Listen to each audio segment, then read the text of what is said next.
यस महामारी रोकथाम, नियन्त्रण र उपचारका लागि प्रदेश सरकारले कोभिड-19 नियन्त्रण तथा उपचार कोष स्थापना गरी पूर्ण सामर्थ्यका साथ कार्य सम्पादन गर्दै आइरहेको स्मरण गर्नुभयो।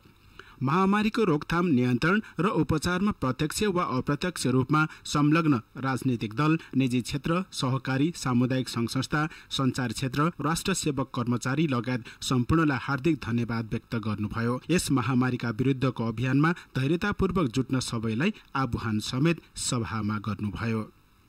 प्रदेश समन्वय परिषदको स्थापना भई परिषदको 3वटा बैठक सम्पन्न भइसकेको छ।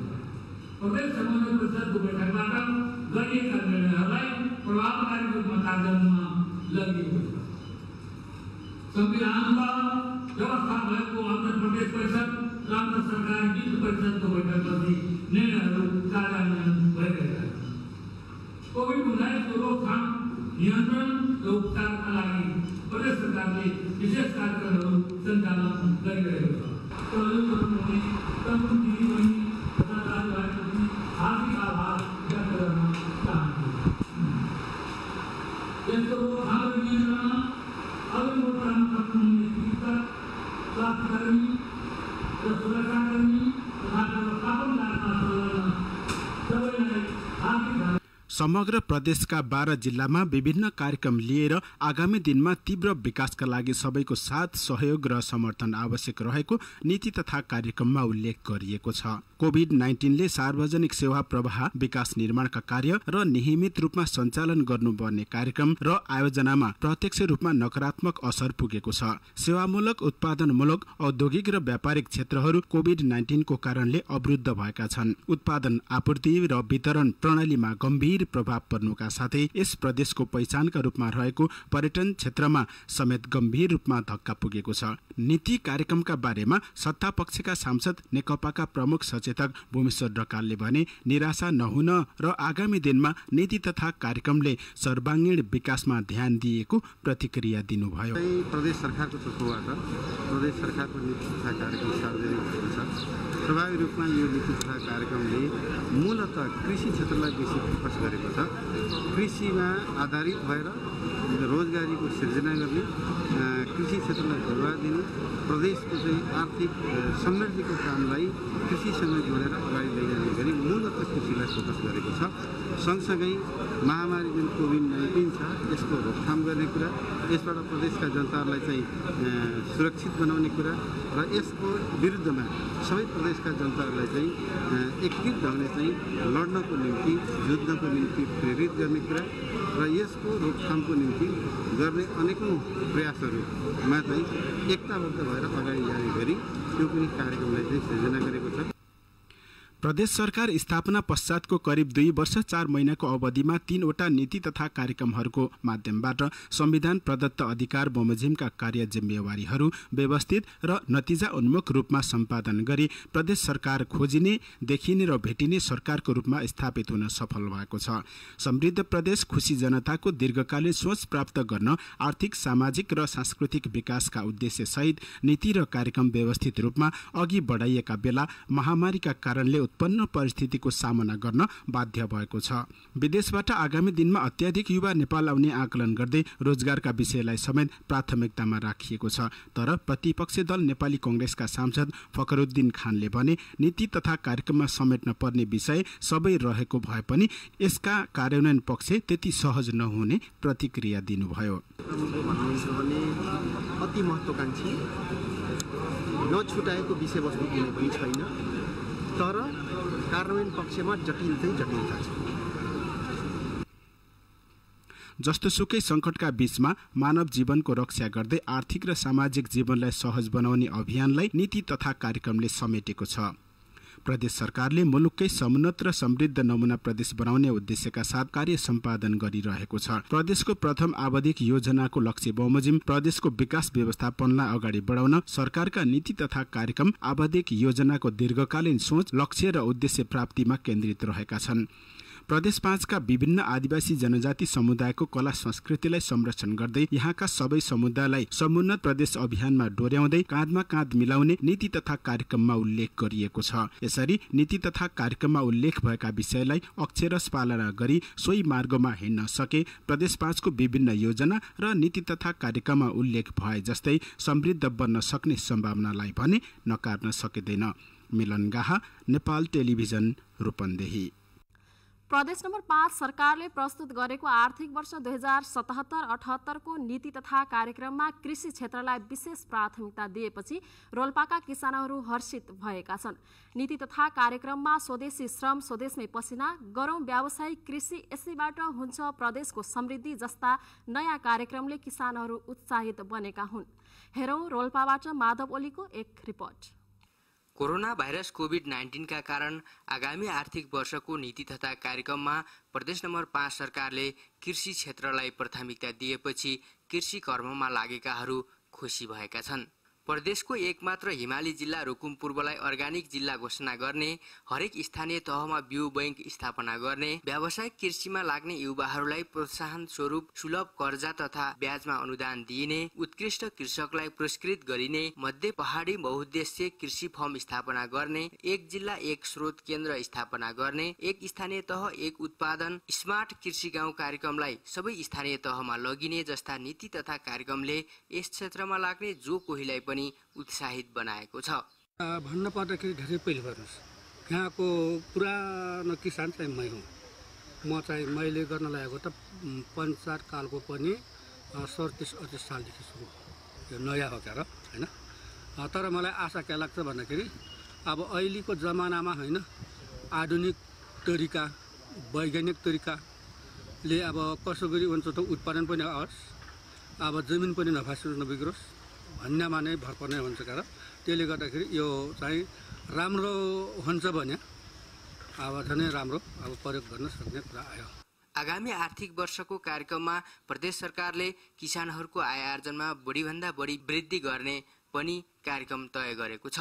यद्यपि किसानहरूले अनुदान तथा बिउ बिजनको व्यवस्था गरे पनि बजारीकरणमा खासै ध्यान नदिएकाले उत्पादन गरेको तरकारी तथा अन्य कृषि उपजलाई बजारीकरण गर्नुपर्ने किसानहरूको माग छ। हाम्रो यी भूमिका लागि अब बहुकै लिगा हुन्न, अझै बुलिस टमाटर टी अब 70-80 रुपियाँ किलो छ। हाम्रो यी युटो पाग्या छैन, आफ्ना बियक्कै साइड लागो बिरुवा अब हरे भोलि पर्सि एक साल पहिलो एक साल झन् 6 रुपियाँ किलो 5 रुपियाँ किलो बेचिन्छ। टी पनि अब बिग्दिन, एक साल भने 20 रुपियाँ किलो 15 रुपियाँ किलोसम्म बिगो झरो, 15 रुपियाँदेखि उँधो झर्न एक साल 5 रुपियाँ भन्दा 5 रुपियाँसम्म झरो किलोमा। असो कस्तो हुने हो थाहा छैन। असो झन् अब के हुने हो, बन्डको यस्तो बन्ड पो छ। सरकारले हामीले के गर्दैछ, अनुदान तिर्दैछ सजिलो हुन्थ्यो, भाडा तिर्दै सजिलो हुन्थ्यो, तरकारी बिक्री गर्दै सजिलो हुन्थ्यो। पहाडी जिल्लाहरूमा धेरैजसो किसानहरू निर्वाहमुखी कृषि प्रणालीमा रहेकाले सरकारले आगामी दिनमा नाफामुखी कृषिलाई प्राथमिकता दिनुपर्ने देखिन्छ। यस्तै अनुदानका कार्यक्रम सञ्चालन गर्दा पनि वास्तविक किसानको छनौट गरी बढीभन्दा बढी अनुदानको सदुपयोग हुने गरी कार्यक्रम कार्यान्वयन गर्न जरुरी छ। माधव कुमार ओली, नेपाल टेलिभिजन, प्रदेश नम्बर 5, रोल्पा। प्रदेश नम्बर 5 मा कोरोना भाइरसबाट संक्रमितहरूको संख्या बढ्दै गएपछि आइसोलेसन बेड अभाव हुन थालेको छ। यसअघि प्रदेश सरकारले स्थापना गरी सञ्चालन गरेका कोरोना अस्थायी अस्पतालमा रहेका आइसोलेसन बेडहरू कोरोना संक्रमित बिरामीहरूले भरिएपछि प्रदेशका सबै जिल्लामा बेड संख्या थप्ने निर्णय गरिएको हो। हेरौँ एक रिपोर्ट। प्रदेश नम्बर 5 मा कोरोना भाइरसबाट संक्रमितहरूको संख्या बढ्दै गएपछि आइसोलेसन बेडको अभाव हुन थालेको छ। यसअघि प्रदेश सरकारले स्थापना गरी सञ्चालन गरेका कोरोना अस्थायी अस्पतालमा रहेका आइसोलेसन बेडहरू कोरोना संक्रमित बिरामीहरूले भरिएपछि प्रदेशका सबै जिल्लामा बेड संख्या थप्ने निर्णय गरिएको छ। हाल सञ्चालनमा रहेका 4वटा कोरोना अस्थायी अस्पताल र अन्य अस्पतालहरूमा रहेका कुल 250 वटा आइसोलेसन बेडमा 247 जना कोरोना संक्रमित बिरामीहरूले उपचार गराइरहेका छन्। यो सामग्री तयार पार्दासम्म प्रदेश 5 मा कुल 282 जना कोरोना संक्रमित बिरामी रहेकोमा 32 जना निको भई घर फर्किसकेका छन्। तर अब थपिएका बिरामीलाई राख्ने आइसोलेसन बेड अभाव हुँदै गएकोले बेड संख्या थपेर 1500 पुर्याउने निर्णय गरिएको प्रदेश सरकारले जनाएको छ। प्रदेश सरकारका सामाजिक विकास मन्त्री सुदर्शन बरालले तराईका 6 वटा जिल्लामा 200 का दरले र पहाडका 6 वटा जिल्लामा 50 का दरले आइसोलेसन बेड थपेर 1500 पुर्याउने निर्णय गरिएको हो। वर्तमान महासंकट समाधान गर्न र आइसोलेसन बेडको व्यवस्थापन गर्न प्रदेश सरकार प्रतिबद्ध रहेको उल्लेख गर्दै मन्त्री बरालले प्रदेशका सबै सरकारी अस्पताल र कतिपय निजी अस्पतालमा रहेका बेडहरूलाई आइसोलेसन बेडका रूपमा परिमार्जन गरी प्रयोग गरिने बताउनुभयो। अहिलेसम्म हालसम्म चाहिँ हाम्रो प्रदेशमा 277 जना संक्रमित हुनुहुन्छ। त्यसमध्येमा करिब 6 जना चाहिँ काठमाडौँ भ्यालीभित्र हुनुहुन्छ नि बाँकी सबै बिरामीहरूलाई प्रदेश 5 भित्र प्रदेश सरकारले निर्माण गरेका आइसोलेसन हस्पिटलहरूमा चाहिँ उपचाररत हुनुहुन्छ, जसमध्येमा 32 जना चाहिँ सन्चो भएर फर्किसक्नु भएको छ। तर पनि चाहिँ स्थिति के छ भने एउटै पालिकाभित्र चाहिँ करिब 100 को हाराहारीमा संक्रमित हुने, एउटै जिल्लामा चाहिँ 150 सम्म चाहिँ संक्रमित हुने संख्या बढेको छ। यसले हामीलाई के देखाउँछ भने हामीले तयार गरेका आइसोलेसन हस्पिटल डेडिकेटेड हस्पिटल जुन 4 वटा छ त्यसको क्यापेसिटीले मात्रै भेट्ने देखिँदैन। त्यसकारणले अब हामी बिस्तारै एसिम्प्टोमेटिक केस जसमा खास बिरामीका लक्षणहरू छैनन् र जसलाई चाहिँ कुनै कम्प्लिकेसन छैन र जसलाई क्रिटिकल केयरको जरुरी छैन त्यस्ता बिरामीहरूलाई संक्रमितहरूलाई राख्नका लागि चाहिँ हामीले आइसोलेसन सेन्टर निर्माण गर्ने र त्यहाँ चाहिँ आइसोलेसन बेडहरू थप्ने गरी चाहिँ हाम्रो गृहकार्यलाई अगाडि बढाएका छौँ। कति प्रदेश 5 मा अब कति बेडको चाहिँ आवश्यकता छ भन्ने महसुस गर्नुभएको छ? अहिले हामीले तत्कालैलाई चाहिँ तराईका 6 वटा जिल्लामा प्रत्येक जिल्लामा 200 का दरले 1200 र पहाडका 6 वटा जिल्लामा न्यूनतम एउटा जिल्लाको 50 गरी चाहिँ 300 त्यहाँ गरेर प्रदेश नम्बर 5 मा हामीले 1500 बेड हामीले तत्कालै आइसोलेसन सेन्टरभित्र निर्माण गर्नुपर्ने छ र हामीले त्यो अनुसार निर्णय गरेका छौँ र जिल्ला जिल्लाका चाहिँ जुन सीसीएमसीहरू छ सङ्कटकालीन समाधान केन्द्रहरू ती समितिहरूद्वारा चाहिँ यो निर्माणको क्रम सुरु भइसकेको छ। यसै क्रममा कोरोना संक्रमितहरूको संख्या बढ्दै गएकोले आइसोलेसन बेड थप्न प्रदेश सरकारसँग सहकार्य गर्ने उद्देश्यले बुटवल उपमहानगरपालिका वडा नम्बर 11 स्थित एन्फा टेक्निकल सेन्टरमा 50 बेडको आइसोलेसन केन्द्र बनाइएको छ। रूपन्देहीका साथै कपिलवस्तु र नवलपरासीबाट समेत कोरोनाका बिरामी बुटवलमा आउने गरेकोले बुटवल उपमहानगरपालिकाले एन्फा टेक्निकल सेन्टरमा 50 बेडको आइसोलेसन केन्द्र बनाएको र निकट भविष्यमा कोरिया टेक्निकल सेन्टरमा पनि थप 50 बेडको आइसोलेसन केन्द्र बनाइने नगर प्रमुख शिवराज सुवेदीले बताउनुभयो। कोरोना क्राइसिस म्यानेजमेन्ट कमिटीको बैठकले बुटवल उपमहानगरपालिकाले निर्माण गर्ने र यसको सञ्चालन सार्वजनिक मन्त्रालयले गर्ने अनुसार हामीले अब यो पूर्वाधार जस्तो बेडहरू व्यवस्थापन गर्ने काम सम्पन्न गरेका छौँ। अब आज नै हामी बैठक बसेर अब प्रदेशलाई पनि तयारी छौँ। इलाका प्रशासन छँदैछ, अब सुरक्षाको काम इलाका प्रशासनले हेर्छ। अनि त्यसपछि चाहिँ यसको चाहिँ बिरामी भनौँ अथवा प्लस देखिएका हाम्रा सङ्क्रमितहरूको देखभाल गर्ने काम र त्यो आवश्यकता अनुसार उहाँहरूलाई भागमा लाने अथवा के गर्ने भन्ने कुरा अहिले प्रदेशको त्यसो पनि आउँदै हुन्छ। प्रदेश अस्पतालको अध्यक्षले आउँदै हुन्छ, हामी सल्लाह गरेर अनि जिम्मेवारी चाहिँ सामाजिक मन्त्रालयको हो, किनभने पालिकाहरूसँग प्राथमिक सेवा बाहेकको विज्ञता हुँदैन। कोरोना संक्रमणको रोकथाम नियन्त्रण र प्रतिकारका लागि प्रदेश सरकारसँगै स्थानीय तहले पनि तदारुकता देखाइरहेका छन्। प्रदेशका सबै जिल्ला र पालिका तहमा गठित स्थानीय संकट व्यवस्थापन समितिको सक्रियतामा धमाधम आइसोलेसन केन्द्र निर्माणको काम भइरहेको छ।